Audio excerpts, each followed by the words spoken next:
Hello everybody, I'm Neodyinamite and welcome to Subnautica, Guide for Resources. I have decided to make this little video so you guys will be actually able to find the minerals yourself, because from what I saw, people still have problem with getting the resources.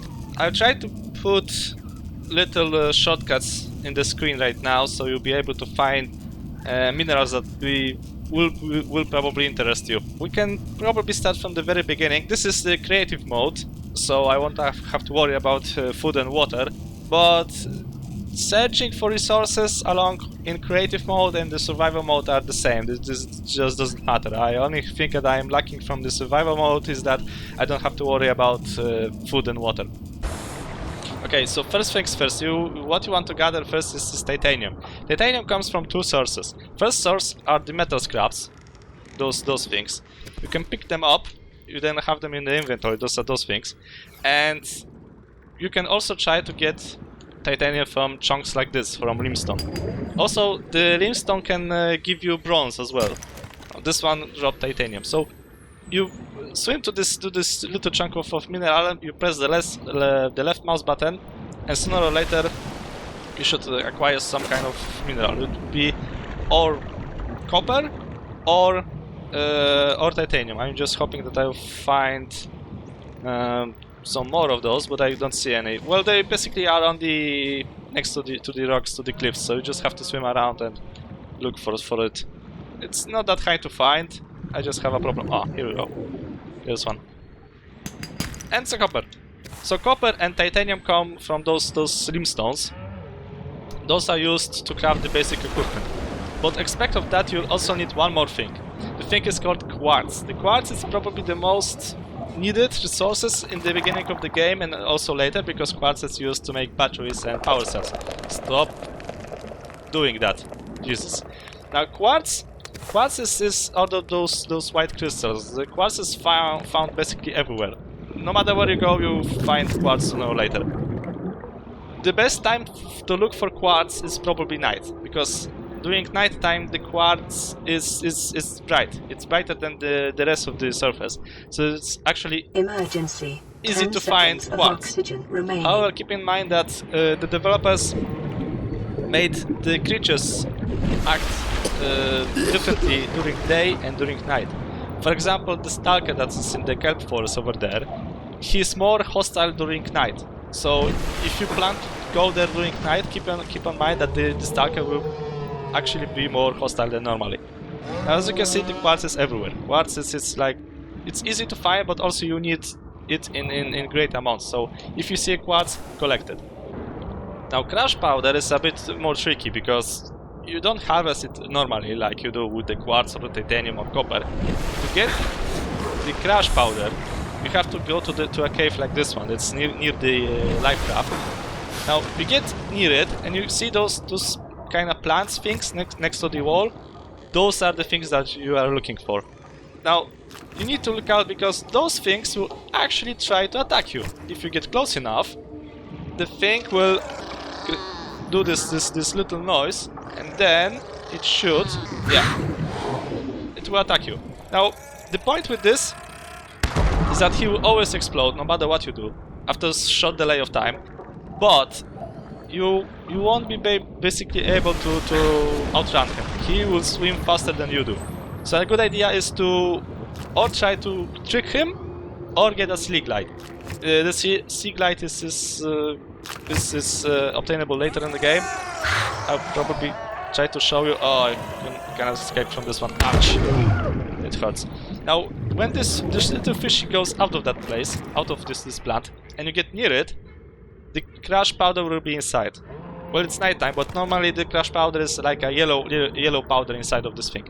So if you see a yellow thing in this plant, that means that that's the crash powder. You will need at least a few of those at the beginning of the game. Okay, so now we want to cover the coral sample, the common coral sample, and salt. The common coral sample is, I believe, the easiest thing to find. If you see those tubes, like this one, all you need to do is get a knife. If you have a knife, then you swim next to it, and you basically press the right mouse button, then you can collect the common coral sample. This is an unlimited source, so you don't have to worry that all of a sudden you run out of those. acid mushroom, which is this thing, it's found everywhere. It's like very easy to find. It's probably always next to the coral tubes anyway. So you can harvest the mushrooms from this, and you don't really need that much. The mushroom is like, you need a bit, like 6, and that's not really that much need. You need that for batteries mostly. And the batteries, yeah, you have to make batteries, but not that much. Just from time to time you have to really make a battery. Well, salt is acquired from two sources. One source is the water filtration, which is get later if you search for the wreckage. But at the beginning of the game, you want to go to the kelp forest and look for those little squares. You see? Salt deposit. So you have to actually dive to the bottom and look for those little things. And surprisingly, you can easily find it in the kelp forest, even if some people think it's hard to find because all of the grass there. No, it's not that hard. You just have to pay attention to your surroundings. Next things on the list is creepvine. Now, to get creepvine, you need a knife as well. You won't be able to get the creepvine without a knife. So knife should be one of the first things you want to make. Now, to get a creepvine, you have to swim next to it and press the right mouse button. And this way you can acquire the creepvine. However, keep in mind that creepvine rots very fast. So if you want to use it for crafting, you need to hurry, because otherwise this thing may actually rot and you won't be able to use it for anything.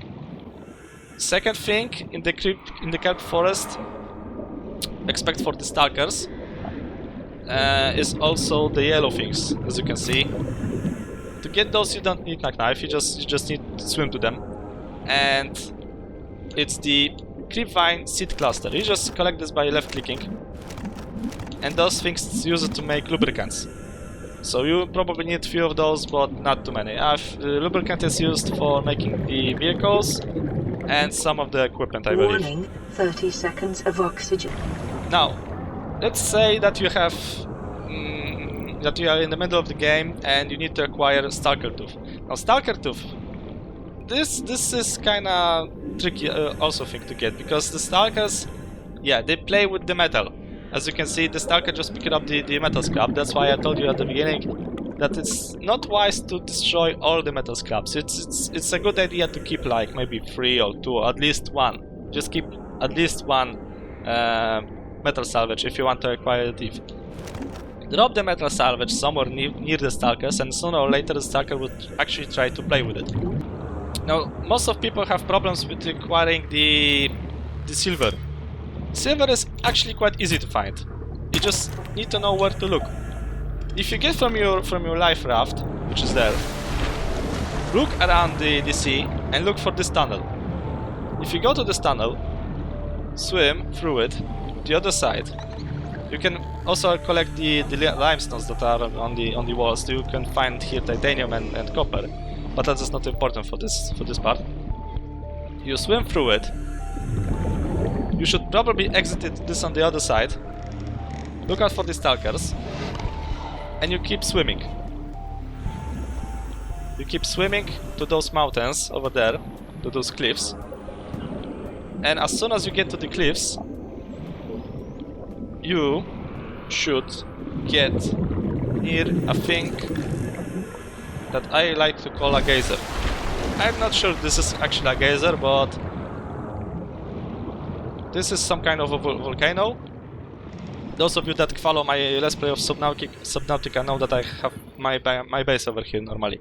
Now this thing will sometimes do this stream throw. However, you want to get inside of that, because if you dive, I don't have air for that, but I'm just gonna show you. If you dive into it, this is a good source of silver and gold, but you have to dive deep. Just try to avoid the steam. I don't really think that it will damage you, but it's just a good thing to watch out for. And you're gonna find the sandstone. Break it, and you're gonna find gold. And also, if you break this one, I think you should find silver. Yeah. So silver is actually easy to find. You just have to go through the tunnel to the kelp forest and then look for the geyser. And I think I have found in my let's play around, I think, 20 silver ores in this cave system, so oh, you can actually get damage from this. Didn't know that.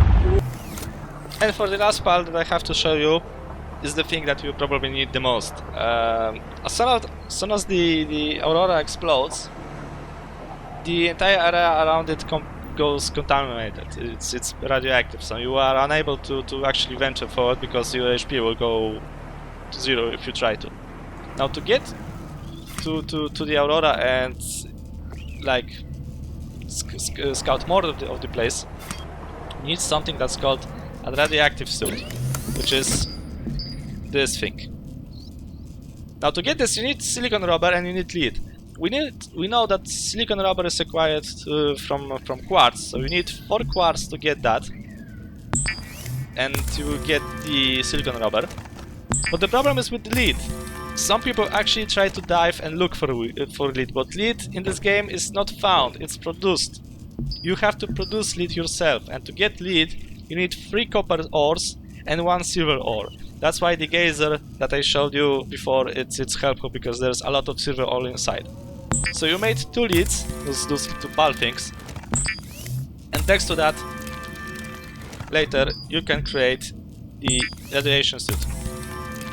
Okay, so that's all the stuff I have to show you for this episode. I hope this guide was at least something helpful, and that some people will be able to actually enjoy the game and not struggle in searching for resources. But anyway, if you guys would like me to cover anything else that you have a problem with, post the suggestions in the comments section below. I'll try to maybe cover things later. But anyway, that's all the stuff I have for this episode. Thank you guys so much for watching, and I hope to see you all in the next episode. I see something. Oh! So this is how we get the filtration machine. Alright. So, okay, that will be... That's what, that's all?